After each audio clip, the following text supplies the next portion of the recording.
أسمعكم آخر قصيدة كتبتها وهي من الشعر الحر. هقول كل حاجة، هغني وهوهو، همأمأ وصوصو، هنهأ ونونو، لكن في النهاية بحب السنونو.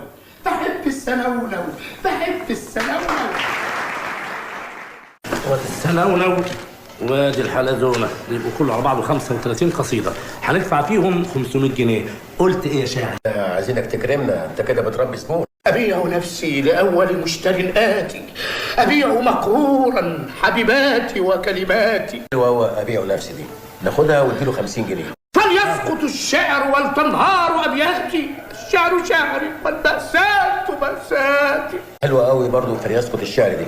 احنا ناخدهم الاثنين شروا 75 جنيه ونرجع له الحلزون. احنا مش عندنا سنه عندنا يا باشا. راضي يا عم؟ إن الرضا في الحق معروف، مش هنقعد هنا بقى طول الليل. راجع بقى الحلزونه وحساب السحر بقى عندي.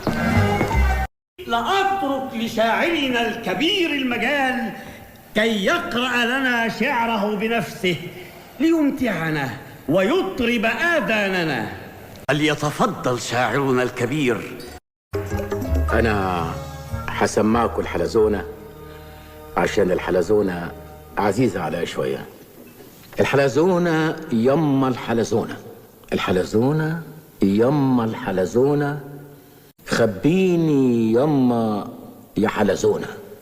الحلزونه انتحرت، كانت تعبانه، والحلزون خبطته عربيه في ميدان التحرير. ميدان التحرير كان بيعدي الشارع وباصص يمين، كان السنونو واقف في نونو، سنونو بينونو هناك. اصل الميدان كان فيه زحمه كمان، وانسان غلبان خارج من شغله تعبان. ما كله فوق بعضه، واديها يا انسان، اديها في الكالتش كمان.